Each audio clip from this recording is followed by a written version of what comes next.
to say. What's impossible have they forgot? This world keeps spinning with each new day. I can feel a change. For the last 8 years, our school has not had to stand down, suspend or exclude any child. Now, that goes against all figures in New Zealand around stand-downs and suspensions. Prior to our initiative and the things that we're doing, we would be common in many lower decile schools where truancy or non-attendance was a real issue within our school. It appears now that those things are things of the past.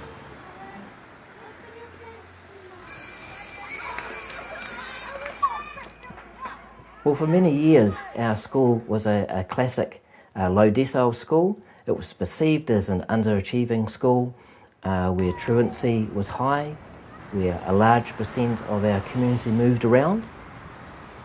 We're within a valley of Nelson, and we tend to be in what is known as the cheaper housing area, a large number of Housing New Zealand houses, large number of people on benefits.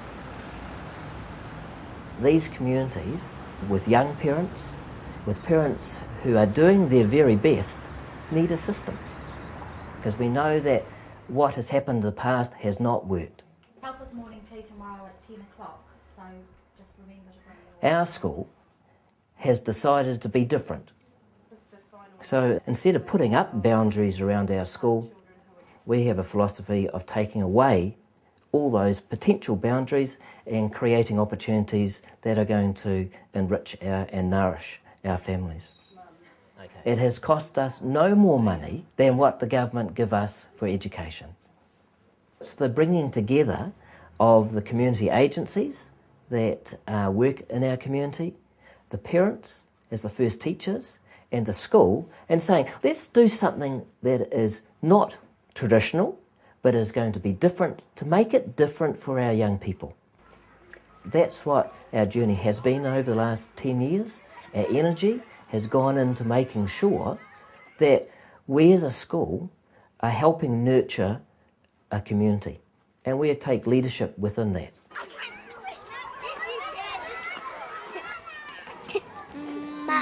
Mum's knitting. We're not just a 9 to 3 school.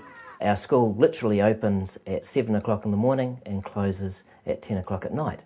And the reason for that is that our focus is not just on excellence and achievement for our students, but it's more around the nurturing of our family.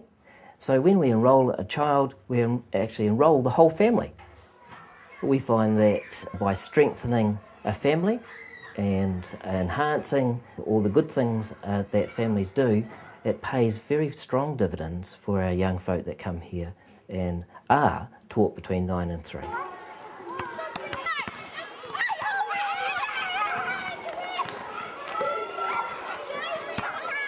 I've got 4 kids and I'm divorced, and I access Di's services through the school. I needed help from Di. Just the kids, even though it was a while ago that we separated, they still had issues regarding it. We're able to be proactive around dealing with some of the issues that these young people have or families, and often they'll act out at school. We're able to acknowledge that and to put in some counselling or therapy or ways that they're able to resolve some of those issues for those young children rather than excluding them from school. She took them one-on-one and would separately and would just talk through things that frustrated them and things that they would do in order to get attention and why they would do it, and help them understand that, and then help them to communicate with me how they were feeling rather than do what they were doing. And just knowing it was there, it wasn't at their previous school that they went to in Auckland, and easily accessible. Victory School's always got lots of activities all the time, and there's always something happening, so it's not just come to school, learn your work and go home. Everyone helps out each other. It's a community-minded school. I think it's made us have a better relationship, all of us.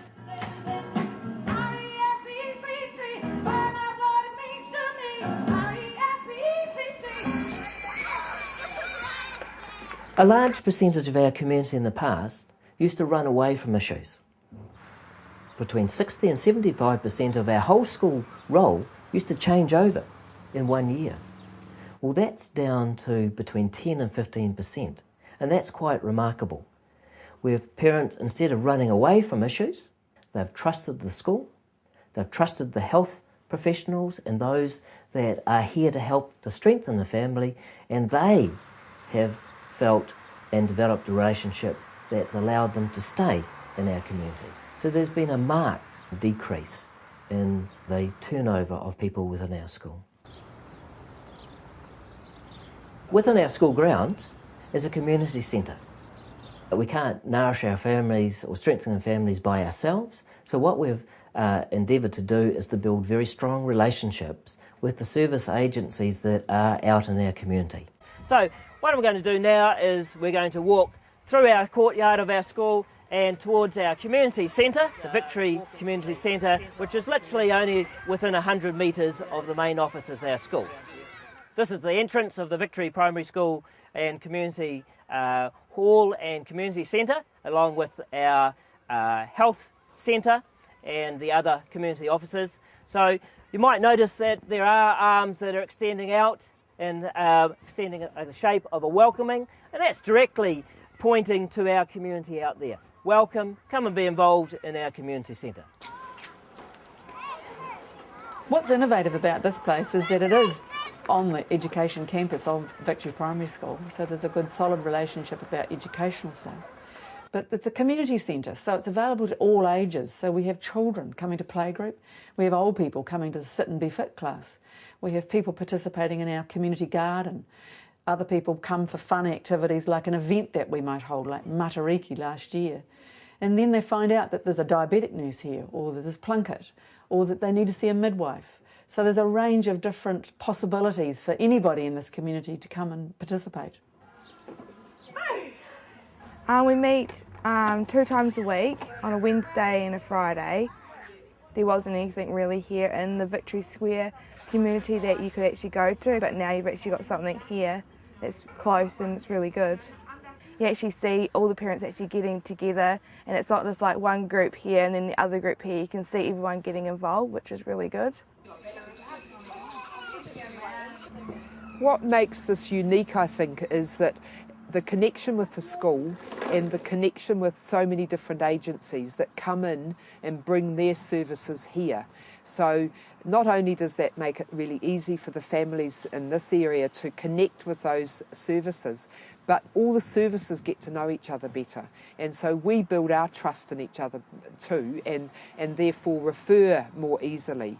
So yeah, it's just a really good example of interconnectedness.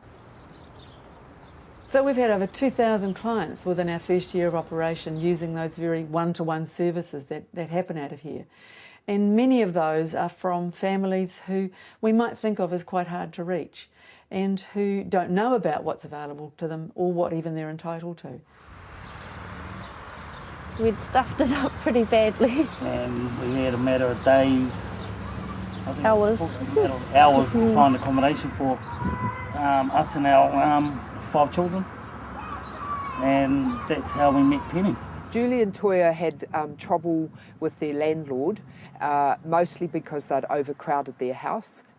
So when they came to us, we were able to put them into emergency housing, and that also gave us time to pull together a Strengthening Families meeting, because we knew we needed work and income to be alongside us. We needed child, youth and family to be aware of their need, budget advice, the midwife to be with us, the school to support us because the children were fairly upset that they had lost their home. So there was a lot of things that happened. So bringing us all together, we were then able to draw up a plan. It was to get help for the things we needed and to address them for the future so they didn't reoccur. So it's been a really amazing and very kind of organic adventure between the school and various community organisations who wanted to get better reach for their services into this community. So we provided this sort of interface for community services, for community activities to kind of be part of this whole community. So it's an interesting centre. It's just got so much going on and such a range of different activities that embraces and calls in all sorts of different kinds of families. Some would call it a hub. We'd call it a vibrant community. So we have a whole range of things happening in our school, literally from 0 to 80 or 90-year-olds who see that Victory Primary School is a school where they're being nourished, where the family is being strengthened, and there's fun and enjoyment. One of the exciting initiatives that are happening in the Victory Primary School and the community is our community gardens. A lot of time is spent talking about nutrition and edible gardens, and this is the outcome of one of the contracts from our local DHB. This area here has been developed for the last year. Many people come from the community, walk into our school grounds. They're free to do that, and they've got small plots here where they're tendering. And a measure of the trust and the positive things happening in our community, there's been no vandalism. Many of the signs that were put here initially as a marking point still remained. I'd like to review today the book that we read on Friday, and it was called Jack's Boat. And the Victory School hosts this adult education class, and we're trying to increase the literacy of the students that come here. And they've come to be part of our community, and English is the key. So this is a really important thing that the school is doing. We saw the need to make sure that these young mothers, many with preschool children, were being catered for and nurtured and included into their new community. So we developed adult education or foundation English classes along with Tertiary Education Commission to make sure that happens, so that they feel part of their new community that they live in and where their children go to.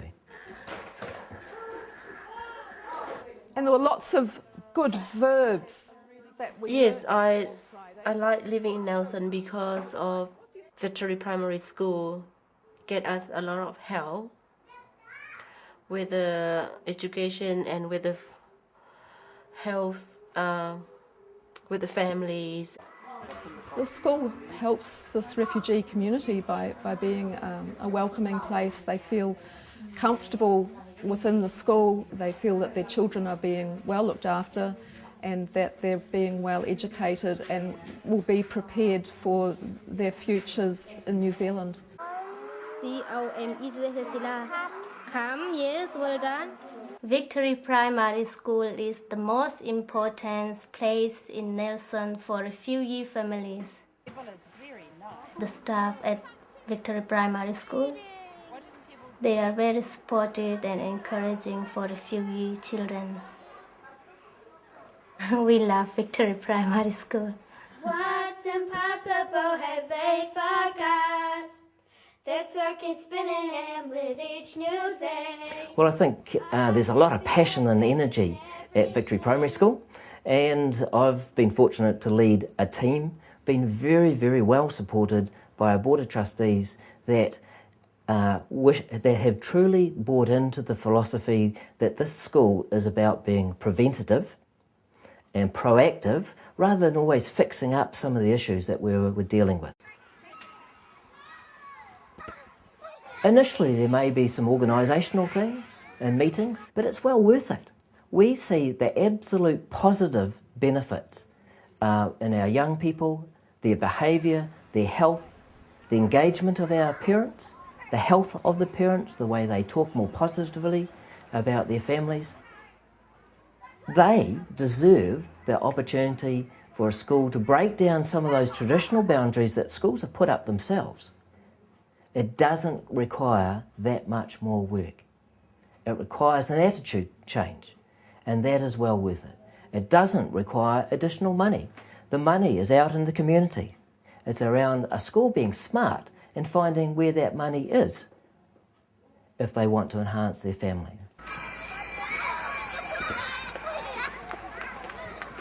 For those that might doubt, I think they need to examine their true belief of their investment in people. It can be done. It can be done in very small and modified ways. But if it makes a difference to strengthen our families and to nurture them, it is worth doing it every single day.